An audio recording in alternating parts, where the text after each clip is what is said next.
हाँ अभी आई। ये सब टीचर है।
ले लियो भी, पास पास हो जाओ।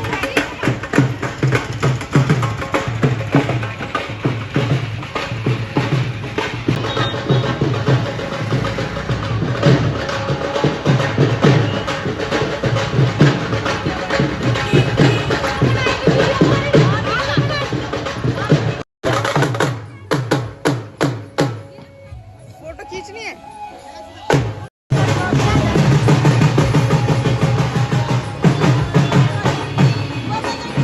वीडियो बना रही हूँ मैं।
श्रीमद् भागवत महापुराण की जय।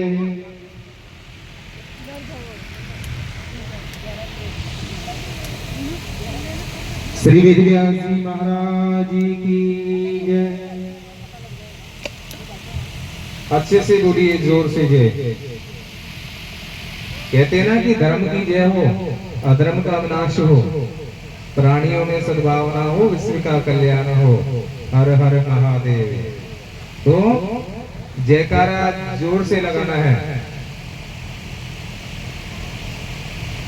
इस दिव्य वातावरण में दृश्य अदृश्य रूप से विराजमान सभी जीवात्माओं का ध्यान करके और आनंद के साथ जयकारे का उद्घोष करना है। श्री वृंदावन हरि लाल की जय। राधे राधे सरकार की जय। श्री सुखदेव जी महाराज की जय। राजा परीक्षित जी महाराज की जय। बोलिए सभी भक्तों की जय। बड़ा ही सौभाग्य है सभी सनातनियों के लिए, सभी वैष्णवों के लिए, शिवजी वैष्णव भक्तों के लिए कि आज बाबा कराल है कि भगवान की भक्ति नहीं करने देता। और कलयुग का स्थान क्या बतलाया है राजा परीक्षित जी महाराज ने? शराब, जुआ, परस्परी संगत और हिंसा। इन 4 स्थानों पर कलयुग का वास होता है। और जब कलयुग ने कहा कि हे महाराज, ये स्थान मेरे लिए पर्याप्त नहीं है, मेरा तो रूप बड़ा विकराल है, कोई और स्थान दीजिए। तब राजा परीक्षित जी महाराज ने कहा कि ठीक है, मैं आपको 5वां स्थान स्वर्ण में देता हूं, सोने में तुम्हारा वास होगा। जीवन में किसी गरीब की हाय लेकर के अर्जित किया गया धन 6, 8, 10, 12% पर लिया गया ब्याज से खाया हुआ धन है, आप शराब धन कमाया और उससे निर्मित जो स्वर्ण वस्त्र आभूषण जो आप अपने इस कंचन जैसी काया पर धारण करते हो, उस स्वर्ण में भागवत जी में लिखा है, उस स्वर्ण में कलयुग का वास होता है। अब आप ये तय कर लें कि आप जो मात्र शक्तियों में जो स्वर्ण आभूषण ईश्वर की बनाई हुई ये सबसे सुंदर व जटिल कलाकृति मनुष्य योनि में आपने जो स्वर्ण धारण किया हुआ है, क्या वो पवित्र है? अगर वो पवित्र है तो ही आपके कल्याण का मार्ग प्रशस्त करेगा। अगर वो स्वर्ण वो आभूषण पवित्र नहीं है, किसी अमंगल कार्य से निर्मित, किसी अमंगल कार्य से बना हुआ, धन से बना हुआ वो स्वर्ण अगर आपके तन पर विभूषित है, तो मानिए आपने कलयुग को न्योता दे दिया, निमंत्रण दे दिया। उस स्वर्ण को या तो जाकर के श्री राम वृंदावन में यमुना जी में बहा दीजिए, या तो गंगा जी में प्रभावित कर दीजिए, या तो आप घर, क्योंकि मोह भंग नहीं होता, या तो कहीं भी धर्म पुण्य के जब कार्य चल रहे हो तो इसी सोने का कुछ अंश जाने अनजाने में अगर आपने एक ऐसा स्वर्ण धारण किया हुआ है जो अपवित्र धन से संचित किया हुआ, और उससे निर्मित जो स्वर्ण है अगर धारण किया हुआ है, उसका कुछ अंश धर्म के लिए छोड़ दीजिए, स्थापित कर दीजिए, त्याग दीजिए। अगर आप अपना और अपने वंश का कल्याण करना चाहते हैं, वरना कोई तन दुखी, कोई मन दुखी, कोई धन बिन रहे उदास, कोई तन दुखी, कोई मन दुखी, कोई धन बिन रहे उदास, और थोड़े थोड़े सब दुखी भैया सुखी राम के दास, सुखी राम के दास। तो बड़भागी हैं हम आज सभी पुण्यात्माएं जो निमित्त बने हैं श्रीमद् भागवत कथा के ऐसे महा। तो आप सभी पुण्यात्माओं को की साप्ताहिक विधान की किसी यात्रा में एक पल, एक घड़ी, एक क्षण हम सभी ने जन्म लिया इस धराधाम पर, और एक दिन इन्हीं साप्ताहिक विधान के किसी पल, किसी घड़ी, किसी क्षण हमें राधे राधे करके इस संसार से जाना है। ये अटल सत्य है। तो क्यों ना जाने से पूर्व हम परमेश्वर को रिझा लें, अपने गोविंद को रिझा लें। देखा है ना, अंतिम समय में जब काया और आत्मा का संघर्ष होता है तो विजय किसकी होती है? आत्मा की, क्योंकि आत्मा परमेश्वर का एक रूप है, सर्वशक्तिमान है। एक जीवात्मा जिसने कभी कोई धर्म पुण्य किया नहीं, संतों की सेवा करी नहीं, ब्राह्मणों का सत्कार किया नहीं, भागवत जी का स्वागत किया नहीं, धर्म के लिए कुछ दान पुण्य किया नहीं, सेवा की नहीं, अंत समय में देखा होगा आपने 8, 8, 10, 10, 12, 12, 15, 15 वर्ष हो गए, चारपाई पर बिस्तर पर पड़े हैं, लेकिन श्वास नहीं छूट रहे हैं। निज निज करने के अनुसारा भोगे जीव नरक अधिकारा। ये मनुष्य उस समय इसको सब पूरा ब्रह्मांड याद आ जाता है जब आत्मा और काया का संघर्ष होगा। आत्मा इस जर्जर काया को त्याग करके छूट करके दौड़ पड़ेगी ब्रह्म की ओर, और जब ये हृदय कष्ट में होगा, जब ये काया कष्ट भोगेगी, एक ऐसी पुण्य आत्मा जो भगवान के शरण में रहती है, जो गुरु परंपरा से जुड़ी हैं, जो सदैव धर्म कर्म के कार्य में तत्पर रहती हैं, सेवा समर्पित भाव से संतों की सेवा करती हैं, ब्राह्मणों की सेवा करती हैं, धर्म की रक्षा करती हैं, उन पुण्यात्माओं को अंत समय में यम के दूत ले आने के लिए नहीं आते, उस जीवात्मा को सदैव मेरे गोविंद दर्शन देते हैं और अंत में वो जीवात्मा कष्ट नहीं भोगती, एक क्षण में उसके प्राण से उड़ जाते हैं, ब्रह्म में लीन हो जाते हैं। और जब आपके अनंत कोटि जन्मों के पुण्य उदय होते हैं, भक्ति की पराकाष्ठा पूर्ण होती है प्रिय कृष्ण भक्तों, तो भगवान की कृपा से ये मनुष्य अपने कर्म बंधन से मुक्त होकर के, संसार के सभी बंधनों से मुक्त होकर के इस आवागमन के चक्र से छूट जाता है, मुक्त हो जाता है और अंत में ये जीवात्मा परमात्मा के परम पद को प्राप्त करती है, जिसे हम श्वास कहते हैं, जिसे हम आत्मा कहते हैं, जो हम सबकी काया में विराजमान है। वो आत्मा की खुराक क्या है? क्या है आत्मा की खुराक? जिस प्रकार से इस काया को संचालित करने के लिए क्या चाहिए? भोजन। ठीक उसी प्रकार से इस आत्मा की खुराक क्या है? भजन।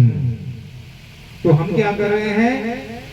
राम नाम के आलसी और भोजन के होशियार।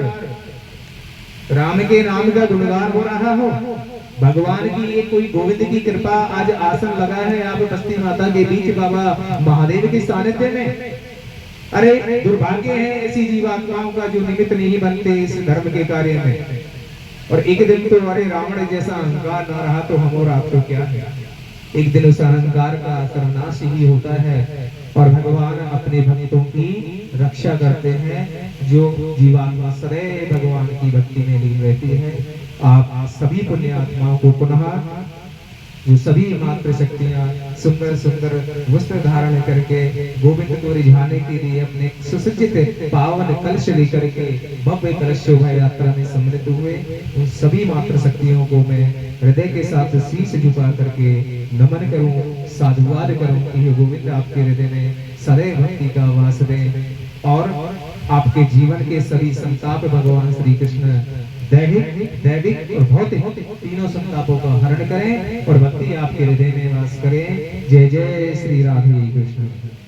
अब आप प्रेम से बड़ी सुंदर प्रसाद की व्यवस्था, आप अपने स्थान पर विराजित रहेंगे, प्रसाद आपके पास ही पहुंच जाएगा गोविंद का।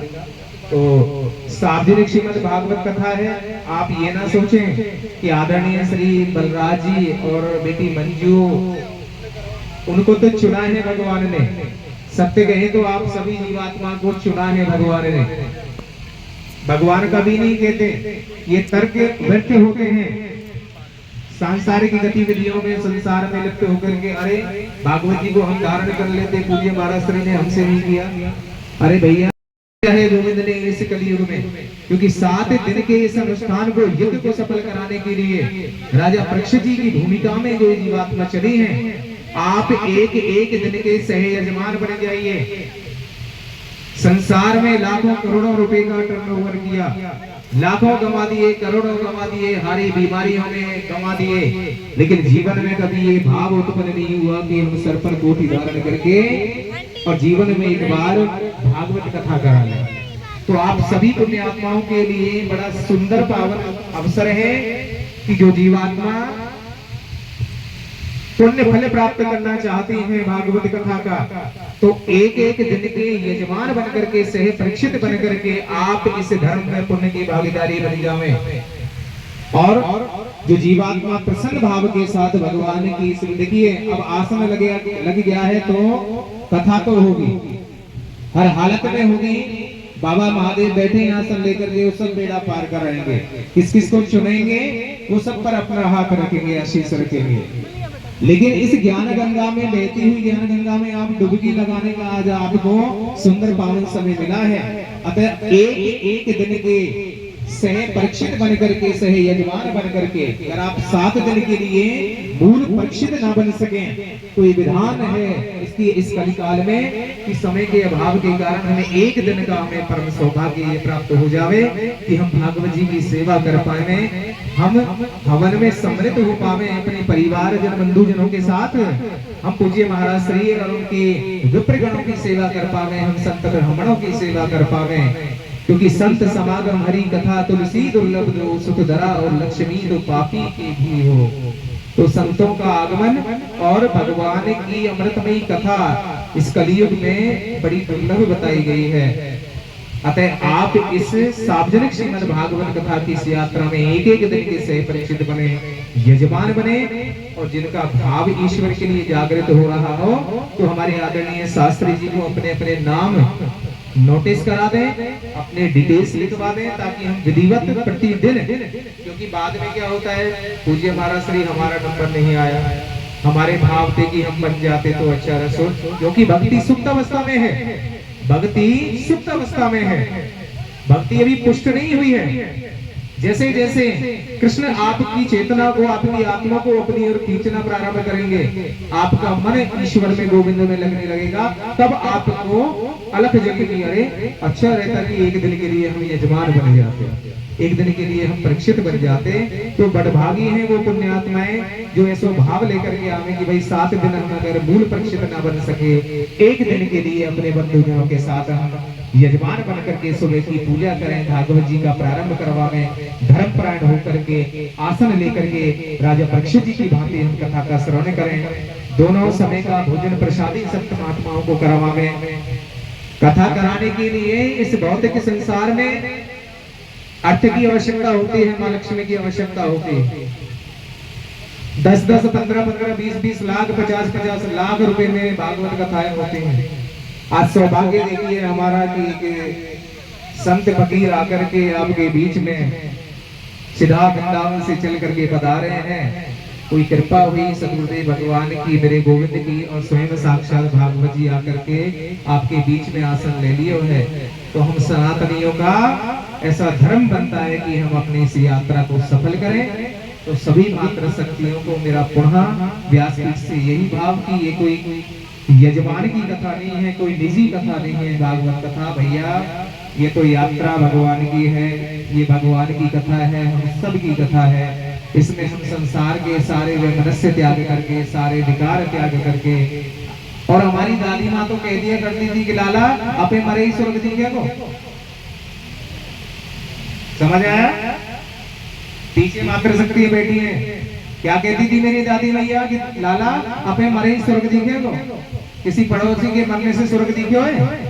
अर्थात उनका भाव जानिए, वो कहती थी कि अगर तुम पूजा करोगे तो पूजा तुम्हारे लिए लगेगी, किसी और की पूजा करने से आपका भला नहीं होना। अतः ये जीवात्माओं, ये पुण्यात्माओं, ये सनातनियों, इस सनातन धर्म की रक्षा करो और उठ खड़े हो, अपनी अलग को जगाओ, अपने अंदर की उस शक्ति को। मात्र शक्ति है आप जगत जननी। आप चाहें अपने व्यक्तिगत जीवन में इतने संपन्न भगवान ने आपको बनाया है कि अकेले भागवत कथा कराने में सामर्थ्य है एक एक बेटी बेटी। अगर ऐसा भाव रख लें, अरे हम 10 लाख रुपए खर्च नहीं कर सकते, 5 लाख रुपए खर्च नहीं कर सकते, अरे उसका अगर 5वां हिस्सा भी अगर हम गोविंद के चरणों में एक दिन के यजमान बन करके अगर लगा देंगे तो संभव हो कि हमारा भी कल्याण है जावे, हमारी मुक्ति है जावे। तो ऐसा भाव लेकर के आप चले, जन जन तक अलग जगह में सबको घर घर से लेकर के आवे। ये जो दूर संचार के माध्यम है ना, मोबाइल फोन, अब सनातन धर्म के लिए तने का अलग जगाइए, संदेश लीजिए सभी बहन बेटियों की। बहना बाबा महादेव की कृपा है तो सब बस्ती माता के सहयोग से आसन लग गया है भागवत जी का। तो आप एक दिन कथा श्रवण करने के लिए अवश्य पधारें। तो सुबह से शाम तक हम लगे रहते हैं, टिकटॉक में लगे रहते हैं, व्हाट्सएप में लगे रहते हैं, न जाने कैसे कैसे माध्यम है। अनाप शनाप अपनी ऊर्जा को नष्ट कर देंगे, लेकिन धर्म के लिए हम 1 घंटा बैठ करके सबको संदेश नहीं देंगे फोन करके कि बहना हमारे बीच में भागवत जी आई हैं, सीधा वृंदावन से चल करके संत महात्मा पधारे हैं, चलो उनकी कुछ सेवा ही कर। तो ऐसा भाव लेकर के आप प्रतिदिन के यजमान बने, और जो कल के यजमान बनना चाहते हैं भैया अपने अपने नाम सुते ही नोटिस करा दें, ताकि व्यवस्थित ढंग से इस अनुष्ठान को आगे बढ़ाया जा सके। उन्हें आप सभी पुण्यात्माओं को मेरा हृदय से कोटि कोटि साधुवाद। कथा का समय ठीक 3 बजे से और 7 बजे का होगा। 4 घंटे संसार के चश्मे उतार करके और मेरे गोविंद के भक्तिमय चश्मे इन सांसारिक नेत्रों पर डाल करके आइए, धारण करके आइए, तो देखना गोविंद को कैसे आप दर्शन देते हैं। गोविंद आपको तो संसार के सारी गतिविधियों को त्याग करके 7 दिन आनंद के अपनी व्यवस्था बना लें। 7 दिन के लिए अपने दैनिक दिनचर्या का शेड्यूल में थोड़ा सा परिवर्तन कर दें कि भाई ये 7 दिन तो मुझसे कोई नहीं छीन सकता। ये 7 दिन मैं भगवान की भक्ति करूंगी, मैं भागवत जी की भक्ति करूंगी और मैं केवल कथा का श्रवण करूंगी, मैं केवल सेवा करूंगी। तो आप सभी पुण्य आत्माओं को जो निमित्त बने भव्य कलश शोभा यात्रा में बारंबार कोटि कोटि साधुवाद। और भैया जो हमारी बहन बेटियां हैं जिन्होंने बड़ा हृदय करके इस यज्ञ में जो प्रारंभ किया है, उनको भी मेरा अपना, जिन्होंने कलश उठाए हैं नित्य प्रतिदिन, जो बहन बेटियां कलश जिन्होंने उठाए हैं, सायंकालीन सत्र में कथा के पश्चात विश्राम। मीता ओ मीता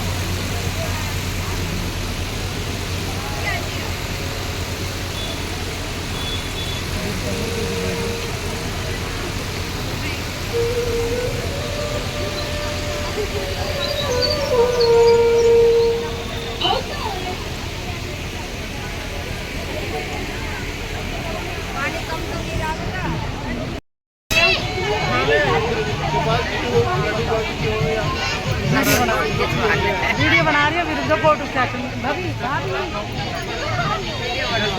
वीडियो बना रही है। पीछे जब तक कपड़ा लग गया